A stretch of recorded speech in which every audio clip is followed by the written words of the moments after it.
بسم الله الرحمن الرحيم. اعوذ باللہ السمیع العلیم من الشیطان الرجیم بسم اللہ الرحمن الرحیم الحمد لأہلہ والصلاة علی اہلہا. عزیز طلبہ السلام علیکم ورحمۃ اللہ وبرکاتہ. امید ہے آپ سب خیریت سے ہوں گے. شرح المدوم کتاب حج درس نمبر 406 میں کبوتر کے متعلقات کے شکار کا کفارہ بیان کیا جائے گا. کبوتر کے شکار کے کفارے کو ذکر کیا جا چکا ہے. اب اس کے متعلقات کے شکار کے کفارے کا بیان آنے والا ہے. کبوتر کا چوزہ شکار کرنے کا کفارہ ذکر ہوگا اور اس کی تحقیق پیش کی جائے گی. کبوتر کا انڈا توڑنے کا کفارہ بھی ذکر ہوگا. متعلقہ مسائل اور فروعات بیان ہوں گے. روایات اور احادیث کا تذکرہ ہوگا. عبارت کی تشریح اور تطبیق پیش کی جائے گی. اگر کبوتر کے چوزے اور بچے کو شکار کرتا ہے تو اس کی بھی 3 صورتیں بنتی ہیں، جیسے خود کبوتر کو شکار کرنے کی 3 صورتیں تھیں. اگر حالت احرام میں شکار کرے اور حرم کے اندر شکار کرے تو 2 کفارے ہیں. ایک تو دمبے کا بچہ 4 مہینے یا اس سے زیادہ کا ہو وہ قربانی کرے، اور دوسرا آدھا درہم صدقہ کرے. دوسری صورت ہے اگر احرام کی حالت ہو لیکن حرم کی حدود سے باہر شکار کرے کبوتر کا بچہ، تو اس کا کفارہ ایک ہی ہے، یعنی دمبے کا 4 ماہ بچہ جو ہے یا اس سے زیادہ عمر کا وہ قربانی کرے. اور تیسری حالت ہے کہ احرام میں نہیں ہے لیکن حرم کی حدود کے اندر شکار کرے تو آدھا درہم صدقہ کرے گا. عبارت کو دیکھتے ہیں. فرمایا وفی فرخها حمل بالتحریک من اولاد الظأن ما سنه 4 اشہر فصاعدا ونصف درہم علیہ اے علی المحرم فی الحرم ویتوزعان علی احدہما. کبوتر کے چوزے اور بچے کو شکار کرنے کی صورت میں کفارہ ہے حمل. حمل یعنی حامل نہیں پڑھنا، حمل پڑھنا ہے. یہ اصطلاح ہے. من اولاد ظان، دمبے کے بچے کو کہتے ہیں. ما سنہ 4 اشہر فصاعدا، جو 4 مہینے یا اس سے زیادہ عمر کا ہو. ونصف درہم علیہ، ایک تو بچہ 4 ماہ دمبے کا وہ قربانی کرے گا اور دوسرا آدھا درہم بھی دے گا.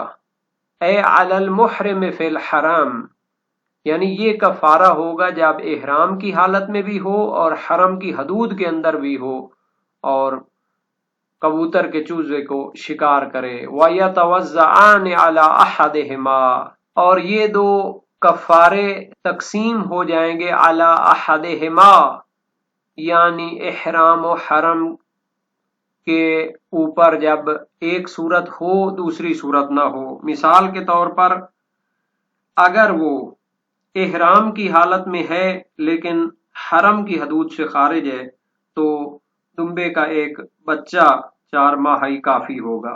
اور اگر وہ احرام میں نہیں ہے لیکن حرم میں ہے تو پھر اس کے لیے آدھا درہم ہی کافی ہوگا، صدقہ کرے. شہید ثانی نے اس کو بیان کیا ہے. فَيَجِبُ الْأَوَّلُ عَلَى الْمُحْرِمِ فِي الْحِلِّ والثانی علی المحل فی الحرم بقرینۃ ما تقدم ترتیبا و واجبا. فیاجب الاول، پس بچہ 4 ماہ واجب ہے جب احرام کی حالت میں چوزے کو شکار کرے فی الحل لیکن حرم کی حدود سے باہر ہو. والثانی علی المحل فی الحرم، اور آدھا درہم واجب ہے جب وہ حرم کے اندر شکار کرے لیکن محل ہو، احرام کو اتار چکا ہو. بقرینۃ ما تقدم، اس کا قرینہ کہ اس طریقے سے تقسیم کرنا ہے خود مصنف کی عبارت ہے جو پہلے گزر چکی ہے، خود کبوتر کے شکار کے کفارے کے بارے میں، ترتیب کے لحاظ سے بھی اور واجب مقدار کفارہ کے لحاظ سے بھی، کہ انہوں نے وہاں پر پہلے بکری کا کفارہ ذکر کیا تھا اور اس کے بعد درہم والا کفارہ ذکر کیا تھا، اور ترتیب کے لحاظ سے پہلے احرام والے کو ذکر کیا تھا، بعد میں محل کو ذکر کیا تھا. وَفِي بَيْضِهَا دِرْهَمٌ وَرُبْعٌ عَلَى الْمُحْرِمِ فِي الْحَرَمِ، اور اگر کبوتر کا انڈا شکار کرے تو 1 درہم پلس 1/4 درہم وہ کفارہ دے گا جب احرام کی حالت میں بھی ہو اور حرم کے اندر شکار کرے۔ وَيَتَوَزَّعَانِ عَلَىٰ أَحَدِهِمَا، اور ان 2 کفاروں کو تقسیم کیا جائے گا ان 2 حالتوں کے اوپر، یعنی کہ اگر فقط احرام کی حالت ہو تو اس کے لیے علیحدہ، اور اگر فقط حرم کے اندر ہو لیکن احرام کی حالت نہ ہو تو اس کے لیے علیحدہ حالت ہوگی اور کفارہ ہوگا۔ تو گویا یہاں پر 3 صورتیں بیان کی ہیں۔ اگر کبوتر کے انڈے کو توڑتا ہے تو پہلی صورت ہے کہ حالت احرام بھی ہے، حرم کے اندر بھی ہے، تو 2 کفارے ہیں، 1 پورا درہم اور ایک 1/4 درہم۔ درہم تو احرام کی وجہ سے ہے اور 1/4 درہم حرم کی وجہ سے ہے۔ یتوزعان علی احدہما، اس میں 2 صورتیں آ جاتی ہیں۔ اگر احرام میں ہو لیکن حرم سے باہر ہو تو 1 درہم کفارہ ہوگا، اور اگر احرام میں نہ ہو حرم کے اندر ہو تو 1/4 درہم واجب ہوگا۔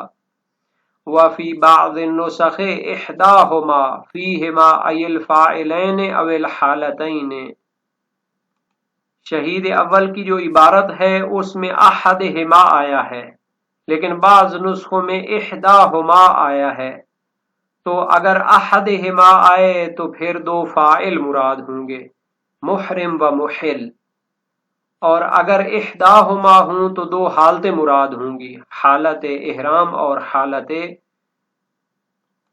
احلال۔ احلال وہی یعنی کہ بغیر احرام والی حالت کو کہتے ہیں۔ فَيَجِبُ دِرْهَمٌ عَلَى الْمُحْرِمِ فِي الْحِلِّ وَرُبْعٌ عَلَى الْمُحِلِّ فِي الْحَرَمِ، خود شہید ثانی نے اس کو واضح طور پر بیان کر دیا ہے۔ اگر کبوتر کے انڈے کو شکار کرے محرم احرام کی حالت میں ہو لیکن حدود حرم سے باہر ہو تو 1 درہم کفارہ واجب ہے۔ وَرُبْعٌ عَلَى الْمُحِلِّ فِي الْحَرَمِ، اور اگر احرام کی حالت میں نہ ہو، محل ہو لیکن حرم کے اندر شکار کرے تو پھر 1/4 اس پر واجب ہے۔ وَلَمْ يُفَرِّقْ فِي الْبَيْضِ بَيْنَ كَوْنِهِ قَبْلَ تَحَرُّكِ الْفَرْخِ وَبَعْدَهُ، شہید ثانی فرماتے ہیں شہید اول نے جو انڈے کا کفارہ بیان کیا ہے کبوتر کے انڈے توڑنے کا، تو اس میں انہوں نے فرق بیان نہیں کیا کہ آیا اس میں چوزہ حرکت کرنے سے پہلے اس کو توڑا ہو یا چوزے کی حرکت کے بعد توڑا ہو۔ وَالظَّاهِرُ أَنَّ مُرَادَهُ الْأَوَّلُ، ظاہر یہ ہے کہ شہید اول کی مراد اول ہے، یعنی اگر چوزے کی حرکت سے پہلے توڑا ہو تو پھر یہ کفارہ ہے۔ اما ثانی فحکمہ حکم الفرخ، لیکن اگر چوزے کی حرکت کے بعد اس کو توڑا ہو تو اس کا حکم پھر چوزے کو شکار کرنے کا حکم ہے۔ کما صرح بہ فی دروس، جیسا کہ انہوں نے اپنی کتاب دروس شرعیہ میں صراحت کے ساتھ بیان کیا کہ اگر کبوتر کے انڈے کو چوزے کی حرکت کے بعد توڑتا ہے تو پھر اس کا حکم یہ ہے کہ جیسے اس کا چوزہ قتل کرے، تو اس کے جو کفارے کی تفصیل بیان ہوئے ہے۔ وَإِنْ كَانَ إِلْحَاقُهُ بِهِ مَعَ الْإِطْلَاقِ لَا يَخْلُو مِنْ بُعْدٍ، اگرچہ کہ اس کو ملحق کرنا اس کے ساتھ، یعنی انڈے کو ملحق کرنا چوزے والے حکم کے ساتھ، مع الاطلاق، جبکہ شہید اول نے انڈے کا حکم مطلق بیان کیا ہے، لا یخلو من بعد، یہ بہت بعید ہے، یعنی اگر ان کی مراد دروس والا نظریہ ہوتا کہ اگر انڈا اس وقت توڑے جب اس میں بچہ حرکت کر چکا ہو تو پھر اس کا حکم وہی چوزے والا ہے، تو اس کو تھوڑا کھول کے بیان کرنا چاہیے تھا، اس طرح بیان کرنا اس کو نہیں سمجھاتا۔ وَكَذَلِكَ لَمْ يُفَرِّقْ بَيْنَ الْحَمَامِ الْمَمْلُوكِ وَغَيْرِهِ وَلَا بَيْنَ الْحَرَمِ وَغَيْرِهِ، اسی طرح شہید اول نے یہاں جو ذکر کیا ہے کبوتر کا کفارہ، تو انہوں نے فرق نہیں کیا کہ وہ کبوتر کسی کی ملکیت کا ہو وغیرہ یا کسی کی ملکیت میں نہ ہو، ولا بین الحرم وغیرہ، اور نہ ہی انہوں نے فرق کیا ہے کہ وہ کبوتر حرم کی حدود کا ہو یا حرم سے باہر کا ہو، تو ہر صورت میں انہوں نے یہ کفارے بیان کر دیے ہیں۔ شہید ثانی فرماتے ہیں والحق والحق ثبوت الفرق كما صرح به في الدروس وغيره فغير المملوك حكمه ذلك والحرم منه يشترى بقيمته الشاملة للفداء علفا لحمامه۔ حالانکہ حق یہ تھا کہ شہید اول ان اقسام میں فرق کرتے، مملوک کسی کا ہے تو اس کا فرق کرتے، اگر غیر مملوک ہے اس کا فرق کرتے، حرم کا کبوتر ہے تو اس کا فرق کرتے، غیر حرم کا کبوتر ہے اس کو شکار کرے تو اس میں فرق کرتے۔ کما صرح بہ فی دروس، جیسا کہ شہید اول نے اپنی کتاب دروس شریعہ میں صراحت کے ساتھ فرق کیا ہے ان چیزوں میں، وغیرہ اور دوسرے فقہا نے بھی تفصیلات دی ہیں اور اس فرق کو بیان کیا ہے۔ فغیر المملوک حکمہ ذالک، پس وہ کبوتر کہ جو کسی کی ملکیت میں نہ ہو اور حرم میں بھی نہ رہتا ہو تو اس کا کفارہ وہی ہے جو شہید نے بیان کر دیا ہے، تو وہ تو صدقہ کیا جائے گا فقراء کو۔ دوسری قسم ہے والحرمی منہ، وہ کبوتر کے جو حرم کا ہے، یشترا بقیمتہ الشاملۃ للفداء علفا لحمامہ، تو اس کا کفارہ چاہے بکری ہو کہ جب خود کبوتر کو شکار کرے، یا پھر دمبے کا بچہ ہو کہ جب کبوتر کے چوزے کو شکار کرے، یا درہم ہو، تو اس کی قیمت سے، تو اس کفارے کے ذریعے حرم کے کبوتروں کے لیے علف اور غذا خریدی جائے گی۔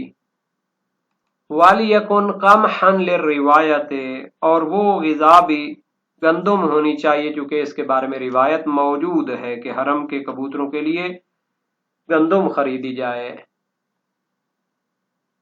وَالْمَمْلُوكُ كَذَلِكَ مَعَ إِذْنِ الْمَالِكِ أَوْ كَوْنِهِ الْمُتْلِفِ وَإِلَّا وَجَبَ مَا ذُكِرَ لِلَّهِ وَقِيمَتُهُ السُّوقِيَّةُ لِلْمَالِكِ، اور اگر وہ کبوتر جس کو شکار کیا ہے وہ کسی کی ملکیت میں ہو تو اس کا حکم بھی اسی طرح ہے کہ اس کی قیمت کو فقراء کے لیے صدقہ کیا جائے گا، بشرط یہ کہ اس کبوتر کا مالک اس کی تلف کرنے کی اجازت دے، مع اذن المالک، اس کو تلف کرنے کی اجازت دے، او کونہ المتلف، یا خود مالک نے اس کو تلف کیا ہو، وَإِلَّا، اور اگر وہ اس کو تلف کرنے کی اجازت نہ دے اور وہ خود بھی اس کو تلف کرنے والا نہ ہو، وَجَبَ مَا ذُكِرَ لِلَّهِ، تو اس صورت میں جو اس کا کفارہ ہے، چاہے بکری ہو، چاہے بکری کا بچہ ہو یا درہم ہو، وہ راہ خدا میں خرچ کیا جائے گا کہ فقراء حرم کو دیا جائے۔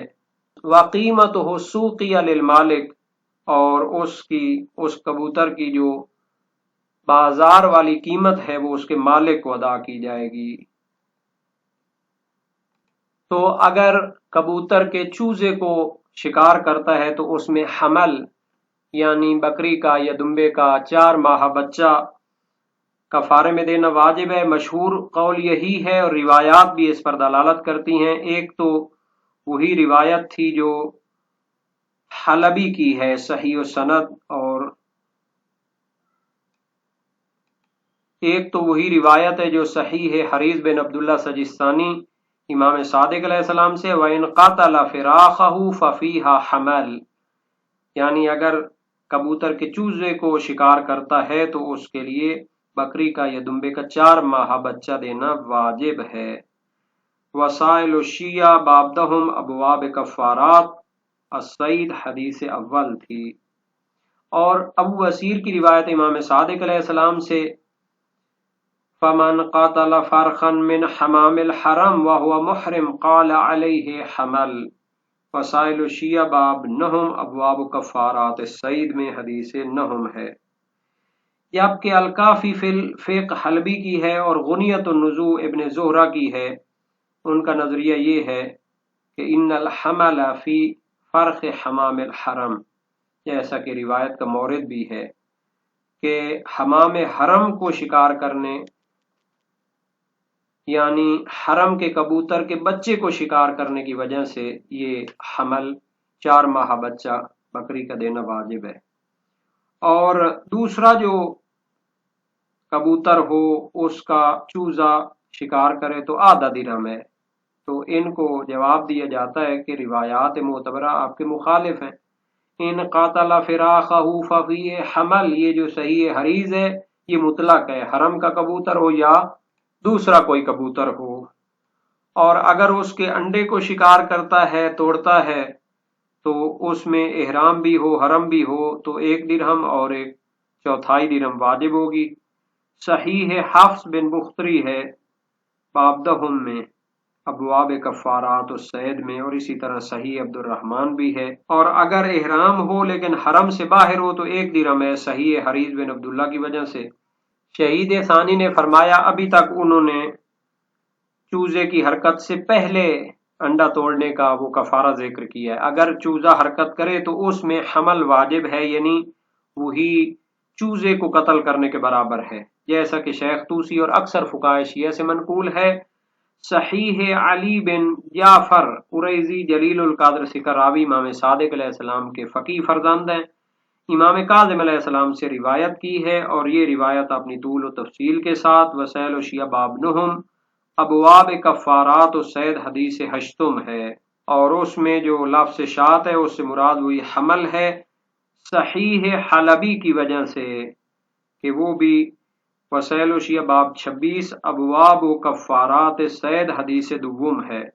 جبکہ محقق ہلی اور علامہ ہلی اور سید مدارک فرماتے ہیں چاہے وہ محل ہو یا محرم ہو، چاہے وہ حرم میں ہو یا باہر ہو، اور شہید اول و ثانی نے اور صاحب جواہر نے تصریح کی ہے کہ انڈے میں جو حمل دینا ہے، بچہ دینا ہے بکری کا، تو اس وقت ہے جب چوزہ حرکت کرے، اور یہ مخصوص ہے محرم ہو اور حرم سے باہر ہو، لیکن حرم میں ہو اور محل ہو تو واجب ہے آدھا درہم، اور دونوں جمع ہو جائیں گے محرم اور حرم میں بھی ہو۔ مدارک الاحکام میں فرمایا مستند غیر واضح، اس کی دلیل واضح نہیں ہے۔ تو صاحب جواہر الکلام نے اس کو رد کیا ہے کہ محل یعنی احرام کے بغیر اور حرم میں ہو، اگر خود چوزے کو قتل کرے تو اس پر نصف درہم ہے، تو اگر وہ اس کو انڈے کے اندر قتل کرے تو بھی اسی طرح ہے۔ تو اسی لیے ان روایات عامہ سے مراد لیا گیا ہے محرم جو حرم سے باہر قتل کرے، لیکن دونوں چیزیں جمع ہوں تو پھر کفارہ بھی جمع ہو جائے گا۔ اور یہ جو شہید ثانی نے تفصیل بیان کی ہے کہ حرم کے کبوتر کے لیے خاص حکم ہے، قیمت کے لحاظ سے تو ظاہر فرق نہیں ہوتا، لیکن صدقہ کے لحاظ سے فرق ہے کہ کہاں پہ اس کو خرچ کریں۔ روایات بھی اس مطلب پر دلالت کرتی ہیں کہ غیر حرم کا کبوتر جو ہے وہ مساکین کے لیے اس کا کفارہ خرچ کیا جائے گا، اس میں کوئی اختلاف نہیں، روایات بھی ہیں۔ حماد بن عثمان کی روایت ہے، اور اسی طرح صحیح محمد بن مسلم سقفی کوفی جلیل القدر سکراوی ہے، اور یہ روایتیں بے ترتیب باب 22 ابواب کفارات الصید اور صحیح جو ہے باب 10 ابواب کفارات الصید میں موجود ہیں۔ اور اس عبارت میں جو قیمت کا لفظ آیا ہے وہ اسی کفارے کو بیچ کے اس کی قیمت سے پھر چیز خریدیں گے، حرم کے کبوتروں کے لیے دانہ پانی خریدیں گے، جیسا کہ جواہر الکلام میں ہے اور مدارک الاحکام وغیرہ میں ہے، اور شہید ثانی کی مسالک الافہام میں اور روضہ یعنی سی شرح الامہ میں ہے۔ قیمت عام ہے چاہے وہ فدی اور کفارہ ہو یا درہم ہو، حالانکہ اس میں ممنوعیت پائی جاتی ہے جیسا کہ جواہر الکلام میں ہے، چونکہ روایات میں نص قائم نہیں ہے کہ فدیے والی بکری بھی حرم کے کبوتروں کے لیے دانہ پانی خریدنے کے لیے خرچ کی جائے، وہ تو درہم کی بات ہے کہ اس سے حرم کے کبوتروں کے لیے دانہ پانی خریدا جائے، بکری کو تو مساکین کے لیے خرچ کرنا چاہیے۔ اور آخر میں جو ذکر کیا ہے کہ اہلی اور پالتو کبوتر ہو کسی کی ملکیت میں ہو اور اس کے مالک کی اجازت کے بغیر تلف کر دیں، تو علامہ ہلی نے صراحت کی ہے منتہی المطلب فی تحقیق المذہب میں، اور شہید ثانی نے مسالک الافہام فی شرح شرائع الاسلام اور اسی شرح الامہ میں ان کی پیروی کی ہے کہ تلف کرنے والے پر قیمت بھی اس کی واجب ہوگی مالک کو دینا، اور مساکین کے لیے بھی اس کو فدیہ اور اس کا جو کفارہ ہے وہ دینا پڑے گا۔ مسالک افہام میں فرمایا شہید ثانی نے اما الاہلی فقد اطلقوا وجوب الصدقہ بقیمتہ علی مساکین وینبغی ان یکون فی موضع لا یضمنہ للمالک وإلا كان فداؤه للمساکین وقیمتہ للمالک فینبغی تأمل ذلك فإن النص والفتوى مطلقان، یعنی فقہا کے فتاوی اور روایت تو مطلق ہے، حالانکہ اگر وہ مملوک ہوگا تو مالک کو قیمت اور کفارہ علیحدہ ادا کرنا پڑے گا۔ اس طرح دونوں قسم کی ادلہ کے درمیان جام بندی ہو جاتی ہے کہ مال غیر کی ضمانت بھی ہو اور حرم کا یا احرام کی حالت میں جو کبوتر کا شکار کرے تو اس کا کفارہ بھی دے۔